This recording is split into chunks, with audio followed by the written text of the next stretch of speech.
Hi, I'm Summer Sibley Brown, and welcome to Foodie Insider. Today's episode, we're at Sejah Farms for the Bush Cook Chef Cook. We've got 20 chefs, everything's locally sourced. I'm super excited to see what they have going on. Follow me.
Miss Yvette Brown. I'm host and founder of Bush Cook Chef Cook. Miss Brown, how are you today? Awesome. Tired, but awesome. Tired, but awesome. Okay, so tell me a little bit about the thinking behind Bush Cook Chef Cook. The Bush Cook Chef Cook originated from just an on-farm idea that we always have people come and sit around at the farm when they come shopping and spend time. And we said, let's do a little get-together one of these days. And from that little get-together, the following year, we generated the first annual Bush Cook Chef Cook. Our second annual was not possible because of the storms. We had preparing for that, and then so this is our second annual. So the second annual Bush Cook Chef Cook has come back bigger than ever because it went from being a one-day event that was really successful to 3 days. But everybody in TV land knows I'm no stranger to Sejah Farms. We did an episode here, and we did it using some of the products that you grew. Tell me about the other products that you have here today that people might not normally think you have. Okay, first of all, the products that are here are all grown locally. The key thing to that is that it is not all grown here at Sejah Farm. While the seasoned pepper, the bell pepper, those things come from Sejah Farm, we have a wide variety of produce in the market that represents our local farmers. One of my biggest suppliers for this event is a farmer that we work with on a weekly basis, Roy Rogers of Rogers Farm. We have Art Farm. I mean, for me to send him all the farmers, it will take some time. So what I'm hearing is that Bush Cook Chef Cook is an event not just for chefs and cooks, but it really benefits all the farming community, anybody who's interested in local food, and showing that it's sustainable but it's beneficial from the largest farm we have on the island to a home grower. That's a super powerful thing that you guys have created here and organizing, and I'm hoping that the community really comes out. Tell me, what is the most exciting part of today for you? To get the opportunity and go and taste each chef product. You're talking about the vegetarians, the vegans, the protein eaters. Everybody has a choice today, and everybody can come out and taste from everyone, and to see them enjoy that product, and to know that the chefs did not know what was going to be there, and they create such quick response in what they created at their table. That is awesome. But one of the greatest thing about this is that our whole entire community can showcase what we can do here in the Virgin Islands when it comes to feeding ourselves.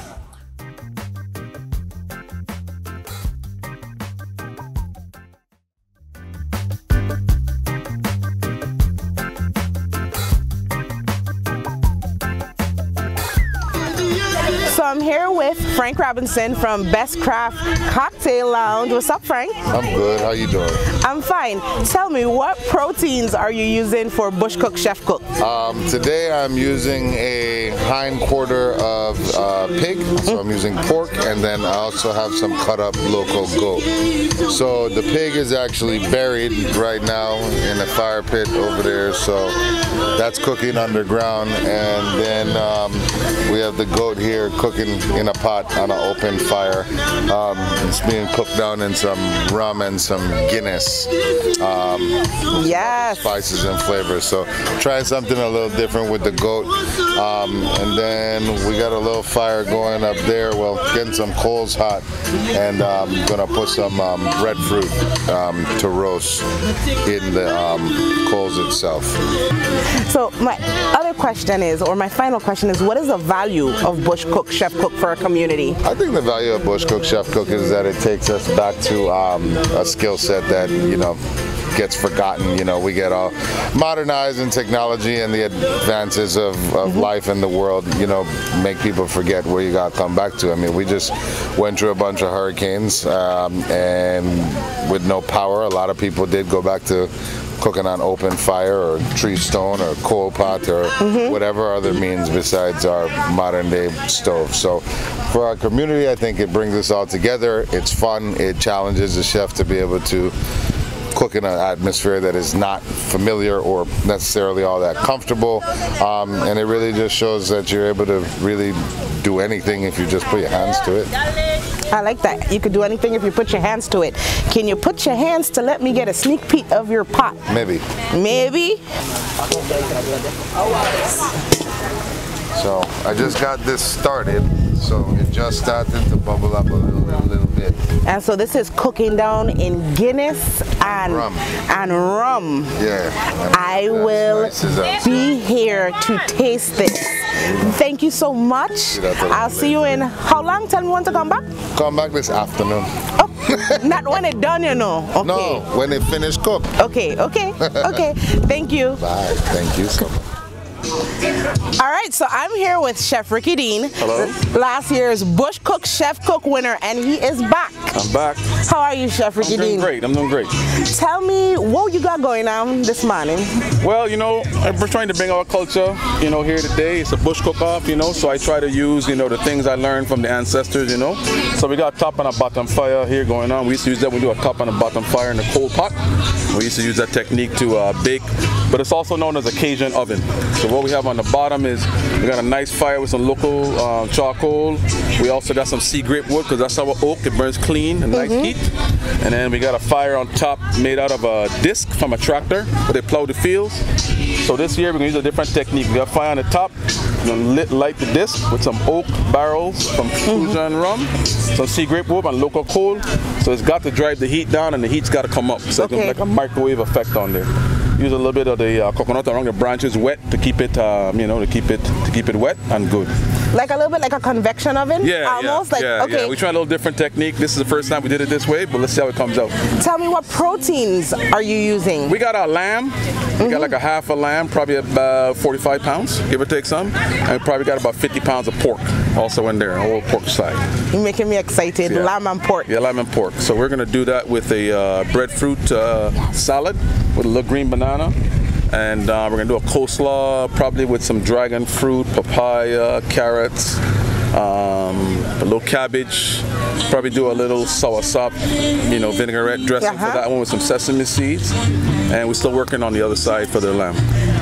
Chef Ricky Dean, how long have you been a chef? I've been a cook all my life, you know. Chef is a name that I've, you know, kind of garnered lately, but I've been cooking since I was small on a biscuit pan, you know, and cooking's been a part of my life, and I've just taken it to a different level now, you know. So as a cook and a chef, what is the value of Bush Cook Chef Cook to you for our community? You know, it's really big because it's really good, you know, it's a good opportunity, you know, to embrace the farmers, you know. We have good farmers, we have good products, so we're trying to bring those two together to show the rest of the world what we really can do.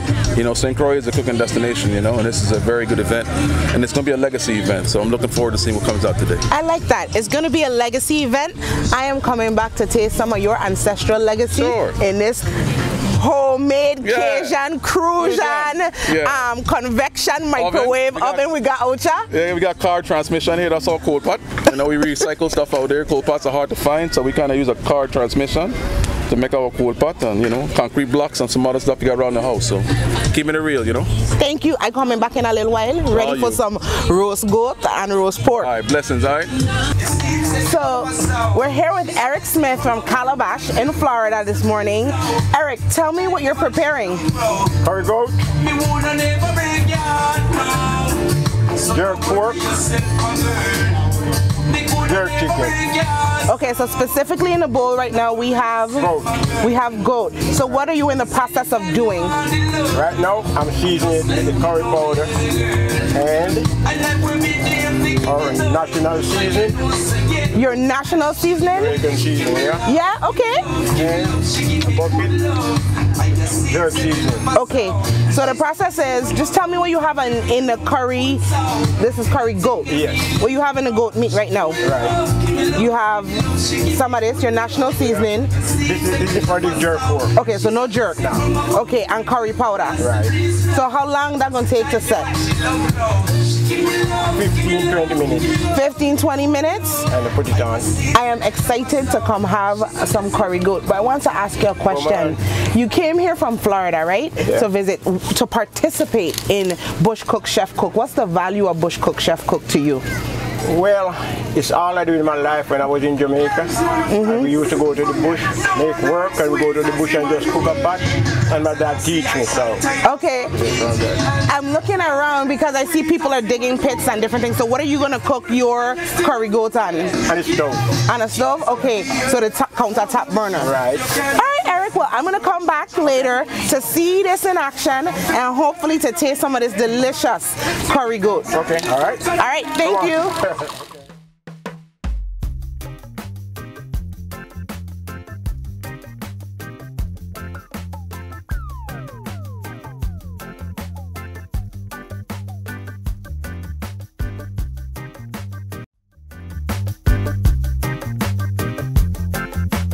So we're here with Shamila Hanley from Eat What You Grow Farms. Shamila, you're a chef and a farmer.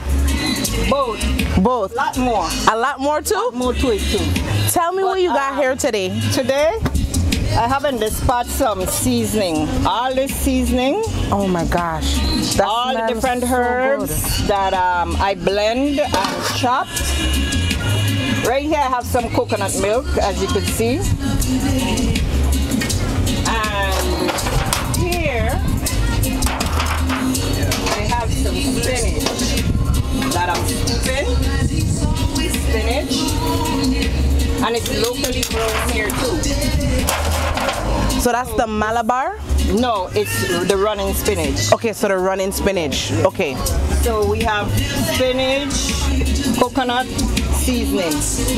When I combine all this together, I'm gonna make a spinach cream soup. As you realize, I'm not using no canned milk, no cream from the store. Yes. No artificial stuff. Everything is grown here. So this is one of the vegan spots at Bush Cook Chef Cook, and you made this milk. Tell me a little bit about the milk making process. Okay, the milk making process, I have to break the coconut. As you can see here, I broke the coconut, I take them out the shell, I cut them up in bits, pieces, and I blend them. Okay. And my blender is very good. God bless Rita today in her rest. She bought me this blender for over $500. Wow. It blend, it puree, it do a lot of stuff. It's called a Vitamix. Okay, a Vitamix blender. Yes. You blend it and then I saw you. And then I strain it. I didn't use an aluminum strainer, but I use a clean new brand rod. Okay. So we're gonna have like creamy spinach soup. Cream spinach soup. Cream spinach soup made with on the farm made organic coconut milk. Coconut milk. What's the value of Bush Cook Chef Cook? That you may use all the good natural homegrown stuff, and it's very healthy. I ask people to eat more healthier because it's better. Got it. So it's using a homegrown. Put good energy in your body. This spinach soup is full of iron. Okay. So I'll be back at 12 for spinach soup and lots of iron. Thank you, Shamila. You're welcome.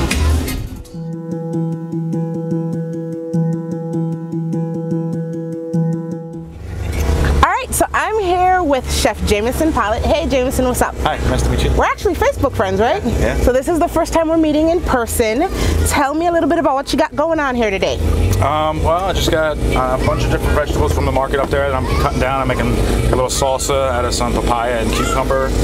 Breadfruit, I'm going to cook this down and make kind of a sauce out of it. I'm going to make like a little tortilla and kind of a little veggie taco. Yeah, so this is one of the vegan stations at Bush Cook Chef Cook. Yeah. How long have you been a chef?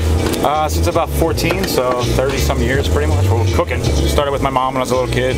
Started with my mom when I was about 7 actually in the kitchen. It was a deal that we made that I had.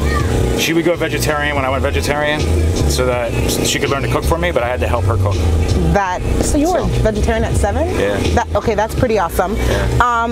I want to know why Bush Cook? Like, what's the value of Bush Cook Chef Cook in your eyes? Well, I mean, it's nice to, it's nice to get out and do it a little different. It's great that, it's all the stuff that grows here. I mean, it's really one of my favorite things about this island is all the different farms and how many things you can do. Worked on a boat, the Bumble Guy, and I was doing 5-course dinners, and 100% of the stuff I used was from St. Croix. So it's okay. I have one more question. Okay. So how do you intend to cook this on the open? I know, like we're outside, you're not in a regular kitchen. Yeah. So what is your innovative style of preparing us these breadfruit vegan tacos? Well, it's funny, I wasn't sure what was going to be here. So I just kind of was like, I'm just going to show up and make do with whatever we got. So get a little fire going over there and make a grill out of. Okay. So that'll be the main thing. We have an electric burner that we're just kind of boiling some stuff with, and that's it. And I'll just kind of wing it. All right, well, here's to winging it. I will be back to eat veggie tacos in about how long? Maybe an hour or 2. Hour or 2. I will see you then, Chef Jameson. Thank you so much. You're welcome.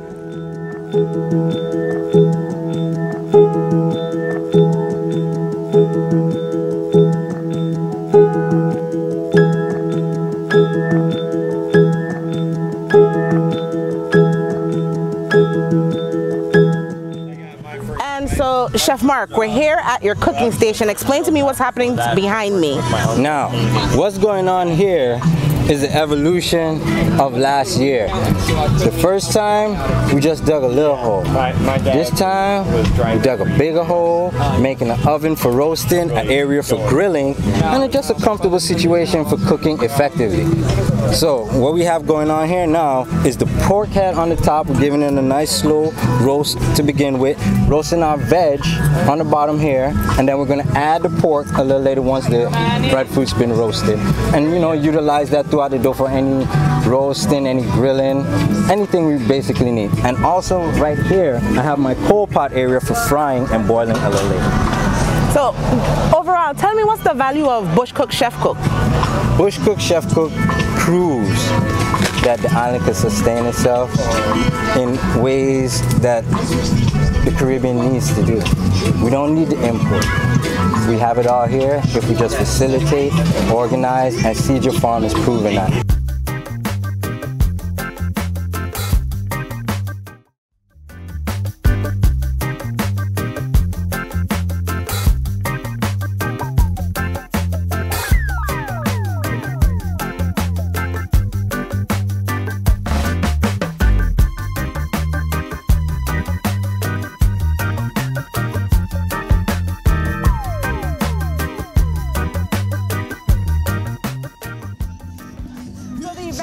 Progress. Things are picking up, people are here, chefs are basically finished preparing their dishes, and I'm excited to go revisit those chefs I visited before and taste what they've got. Let's go.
So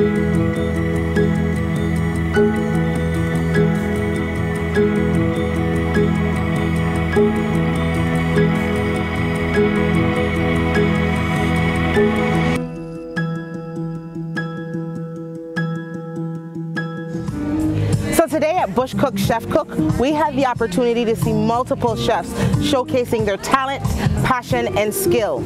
And the recurring theme of resilience, survival, innovation kept popping up. These chefs were excited to get out of their comfort zone and excited to support farmers in producing local food. One of the most impacting comments I heard was that it can happen. We can grow food and eat it. And so I'm excited. We had people here from Atlanta. We had people here from Jamaica by way of Florida participating in our local Bush Cook Chef Cook event. I'm excited to see where we go from here. See you next year.